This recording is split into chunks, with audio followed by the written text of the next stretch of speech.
How are you guys? Good. John, clearly a long journey for you to get back to this moment, and we could see the emotion immediately after in the cage, but you've had a little chance to let it soak in. I'm sure spend some time with your family. What are the emotions like right now? Man, it's surreal. It's surreal to be back here in front of you all. Just more grateful than ever. At one point in my career, just took it all for granted and just, I was just dreaded doing some things like this. And now after not having it and realizing how easily it could be all gone, not having this, I'm more grateful for every ounce of this process. Incredibly quick start to the fight tonight. Were you anticipating it to be, that much of a barn burner right off the bat? Yeah, I think, I heard Daniel say things like he wanted to show me right away that the 2 years will affect me and that I'm not meant to be here and things like that. So we knew that we knew there wasn't going to be a filling out process. We knew there wasn't going to be time for ring rest. We knew we were going to have to get straight to business, and that's what happened. You said you were going to get the finish. I mean, did you envision that type of knockout, a high kick, finishing it the way you did? Did you see that as a possibility? Yeah, we expected to finish Daniel Cormier. I said it in several interviews before the fight. There was a day in practice where we found 5 other guys who gives me the hardest time. And my coaches made me match up against all of them. They had 1 round each in 5 rounds. And I finished 3 out of the 5, which is something I have never been able to do before. I had 2 TKOs and a submission. And my coaches told me after that practice, they said, John, you are stepping into your prime, my friend. And they said it's time for you to expect to finish fights, expect more out of yourself, both in your personal life and at work. And that's what I've been doing. I've been expecting more out of myself, holding myself to a higher standard. And I feel like it showed tonight. Very classy address towards Daniel afterwards. I wonder, was that spontaneous or was it something that's been weighing heavy on you that you wanted to get out there? I mean, obviously, pre-fight build-up isn't exactly the time to do that, but right. Was that something that just came to you all of a sudden, or had you wanted to get that out there? Well, I've always felt that way about Daniel, but it was spontaneous. I've always felt like he's a pretty classy guy, guy to be respected. Stand-up champion, model champion. But unfortunately, I came into this game at a young age with big ideas. And despite how good of a person he is, there's no mercy in combat. And I have to do what I have to do. All right, it's either me or him. And so, what happened happened. But he should be respected. And I don't think he should ever be questioned whether he was a true champion or not in my absence. He fought 2 of the toughest guys in the division. He won those fights, and he carries himself like a champion. So I think that should be recognized. Last thing for me, John, the call out of Brock Lesnar I think was a little bit unexpected. Talk about the genesis of that, where that was coming from, and why you were motivated to do that. To be honest with you, I have no clue where this Brock Lesnar situation came from, how it started. But it got serious really quick. And I started talking to my management team, first-round management, and my team at Jackson's MMA. And I said, well, what do you guys think if this was to happen? And obviously my manager's like, well, it's going to be a big payday, right? That's his job, right? Make me money. But my team at Jackson's MMA, Jackson's Wink, they said, John, you can win that fight. You're gonna have to dig deep. You're gonna have to take your self-belief to a higher level. You're gonna have to earn this fight. Obviously, you're gonna have to change a lot. Fighting at 225 or 230. But say you can do this. And so we made up in our mind that we were serious about it, and I think it'd be great for the MMA world, right? It would definitely bring more general public to the sport of mixed martial arts, and that's what we need. We need to expand our sport, and so why not be the guy to play a part in that? John, back here, what does it say about you? And you were pretty confident going in that you would perform like that tonight, but Dana was even blown away. Everybody here, to see you do that after the amount of time you've been off, all the things that you've been through. I mean, you were overwhelmed at the end, but what does it say about your overall greatness in your career that you can come back in and do what I don't think anybody could come back in and do tonight. Thanks. Yeah, man. You know, we made a shirt that said "I'm broken," and I've made that my kind of life motto or slogan, whatever. It's just to be unbroken and to believe in and believe in your dreams, despite how you get sidetracked in life. Just to remember why we started this and remember how great we all can be. And yeah, man, it just shows that, man, that that can't be broken, can't bend me, can't break me. And I feel that way right now. I feel stronger than ever. And I hope that this story motivates somebody else to get on their feet and kick some ass in life. That being said, as good as you were tonight, how much better can you be now that you, quote unquote, have your life together and outside of the cage is seeming to be aligned with inside of the cage and you hitting your prime all at the same time? How much better can you be even than you are now? As far as saying I have my life together, life is a day-by-day thing, You gotta just try to make good decisions for one situation, one day at a time. So, my life is still a work in progress.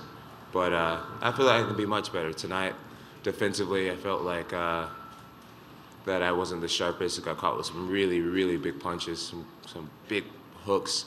Thank God for blessing me with a good chin. Yeah, I feel like the best is yet to come.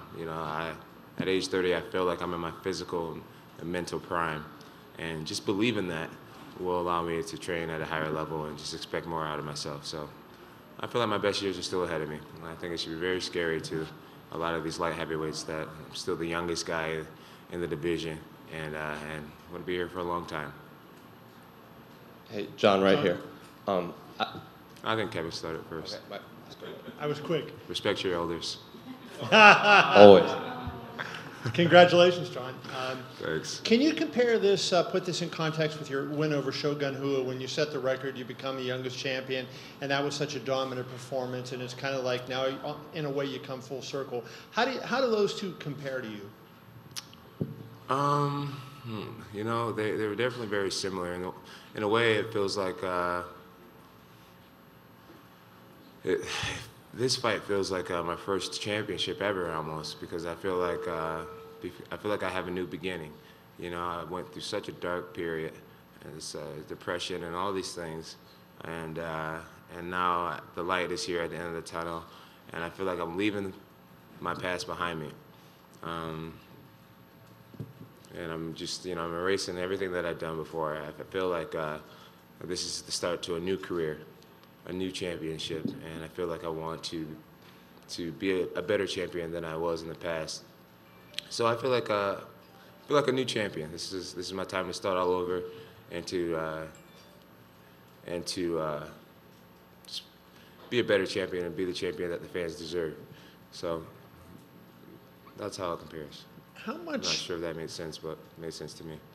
How was your mom in your mind tonight? This is your first fight since you lost your mom. Was that? My mom has been in my mind for sure. Yeah. Glad that she got to watch the fight tonight, front row. She had the best seat in the house, and yeah, I know she'd be extremely proud right now. So yeah, I'm happy. And I just wanted to follow up on one other thing. Do you plan to, if Brock does take the fight, and he said, "Be careful what you wish for, young man." So I told Greg Beecham that. But if he does take the fight, would you think of campaigning as a heavyweight? And if he doesn't come back because of his suspension and everything else he has, a fight with you and Stipe would certainly, he's not that massive heavyweight that a Brock is. Would that be something people have talked to you about, fighting heavyweight a long time? Would you consider campaigning there? I feel like if I was to take a fight at heavyweight, it would be against a person who I felt, me and my coaching staff felt like it was just the perfect matchup for me. Right now, Stipe is looking extremely impressive. And I believe when you get an extremely talented big guy versus an extremely talented little guy, a lot of the cards are in his favor. At the same time, I fear no man, but I strike for a reason when I strike. And I feel like Stipe is relatively unknown to the general public. So it wouldn't even be a real super fight, in my opinion. I think the MMA fans would be really excited about it, but the general public wouldn't care about that fight. most people don't really know who he is, with all due respect to him. So if I'm going to sacrifice being the smaller guy, I think stylistically, Brock would be a fight that makes way more sense, and the payday would be tremendous, and what it would do for our sport would be tremendous. It would have much greater impact. So for many reasons, a Brock Lesnar fight just makes more sense to me. From a timing standpoint, I'm here. From a timing standpoint, he may not be able to fight for a while, and you may have to have a fight before that, possibly. And I mean, what do you think of, say, Gustafsson or Ozdemir? And did you see the Ozdemir fight by any chance? I did watch Ozdemir fight tonight. I thought he did a great job. You know, I'm not going to really make comments on anyone else. I don't want any headlines tomorrow to be about any other fighter. This is my moment, and when the time comes to get talked to about a possible opponent, then we'll let the headlines come out. But as of right now, I'll let them be about the great thing that happened tonight. Obviously, with you calling out Brock, that's a new challenge, and you know it's a bigger challenge. When you look longer term at your career, with what you've accomplished, do you think you can be satisfied staying light heavyweight and just taking on the next #1 contender who comes? Yeah, I feel like you know, people always say to me, well, you know, you're too long, or you're too big, and it's cheating that you are light heavyweight. But I can't control the way God built me. And one thing that I can't control is my weight management, and I do a very good job of that. I literally had ice cream this week, pancakes this week. I did things to keep my weight up. Tonight I fought at 215, which is light. So I feel like I have a lot more years at light heavyweight, and like I said, the only times that I will move to heavyweight is for a fight that really gets fans excited, or eventually challenging for that title against the perfect stylistic matchup for me. And I mean, even thinking about this, Brock, I mean, is this something that fight that, you know, over the last 2 years, the sport has changed, and we've sort of seen, you know, things that we didn't know were possible just in terms of the promotion. Has it been you sitting on the sideline and watching those challenges and watching those new developments and realizing that new things are possible? Absolutely, absolutely. You know, like a guy like Conor McGregor, you know, he has been a tremendous inspiration to me. You know, he has shown me, who has been in the upper echelon of this sport for many years now, he's shown me that these huge paydays are possible. I never thought in my time as a champion, as a fighter, that I would see fighters making, you know, $70 million or $100 million or whatever he's making in this Mayweather fight. It's been an inspiration that you can do it. It's like the first guy to go to the moon, right? And then now everyone wants to go to the moon. It's like the first guy who ran a 5-minute mile, and now everyone see that it's possible. And that's what McGregor's done for me. So yeah, I mean, facing a guy like Brock Lesnar, getting the world excited about a MMA fight, and ultimately making some of those M's. I mean, that's what we're here for, right? So yeah, it's been great to be on the sidelines and just watch all the different ways of being a champion. And, you know, I find inspiration in all these guys. You know, Demetrius has been such an inspiration, and I mean, everyone. My sister Holly Holmes, she's been a great inspiration. Just showing how you should never give up, right? Always fight for it, you know, despite what's happened. I drop power and motivation from so many people, and I'm grateful for all the different sources. John, it says you landed 95 significant strikes tonight, and it was pretty much all evenly divided between the head, the body, and the legs. Was that the game plan, to kind of work him from, you know, head to toe? Yeah, that was the game plan, to attack the body. You know, Daniel said lots of times before that, you know, the body shots play dividends, and I knew that the age difference also would be a factor. So yeah, I just wanted to try to destroy his body and keep him guessing mainly, and you know, ultimately win the long race. And you said on the conference call on Monday that you think with everything that's happened, the fans have maybe forgot how great you are, that you're one of the biggest draws in the sport, all those kind of things. Dana White was out here earlier. He said this event's tracking to do more than 1 million buys. For you, do you think This fight? Yeah. More than 1 million buys? Yeah. Oh my God.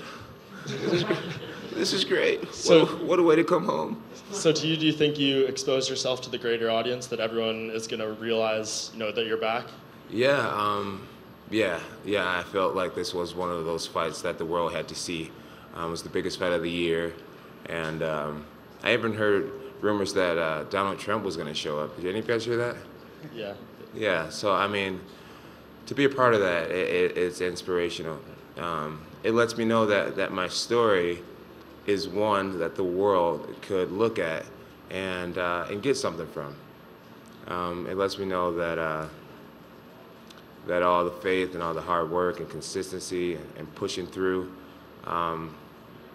it's something that intrigues the world. I mean, there's never been a champion like me, a young champion. Well, there has been, actually. I would say my career is kind of comparable to Mike Tyson, a guy who had it all, a guy who made a lot of mistakes. And I think I'm like a modern situation, and I think people are interested to see how I'm going to handle it. And I think that's what's most intriguing, is to see how someone can come back from so much bullshit, right? So I'm glad to be out there. I'm glad to be out there. I'm glad to let my life be a testimony for others. And then finally, I actually asked you this question at the open workouts, but you misunderstood me. How is this second title reign going to be different than the first one? What's what's going to change for this one going forward? Well, my effort. I think I'll make a conscious effort to just do better. I'm also a lot more aware of who I am and the responsibility that comes with being a champion, a UFC champion. And so I don't want to sit up here and make promises and say that I'm going to be a saint, because I'm a wild motherfucker at the end of the day. But I can try to do things better. I can make a conscious effort to try to make better decisions, and I think that's enough. I think me expecting more out of myself will ultimately lead me into just being a better champion. I want to go and see my family and hang out, so I'm going to take off. Oh, look, you got a big old smile, so I'm going to give you your last question. Yeah, first of all, congratulations, champ. You look like you sir. haven't spent a day out of the ring, out of the octagon. Thanks. And not only do you look like that, you look like you improved. Why, stylistically, do you think a fight with Brock Lesnar would be super exciting as a super fight to the fans? Well, I just think it's a winnable matchup. Obviously, Brock Lesnar has millions of followers outside of MMA, so that's huge for our sport to kind of steal some of those followers. And I feel like Brock, he has a pretty limited game, and I just think it's a winnable fight, and there's just so much reward that's involved, and I just want to do it. And one more question. The one fight stylistically that the fans have been wanting to see for a while, and I know you said you didn't want to fight, what is a guy like Anderson Silva? Would you ever consider making that a super fight in the future? No, I have no interest in fighting Anderson Silva. Anderson Silva has been my inspiration for so many years. He is aging, and he is still magnificent, but I would never want to defeat Anderson, and I would never want to be defeated by Anderson. I would love to just have that open vibe that we have, where we can call each other, we can be there for each other, we can support each other for years to come. There's something awesome when you go from being idolizing someone to that person being your friend, and that's what I have in a guy like Anderson. So I want to keep it. Fair enough. God bless you guys. Look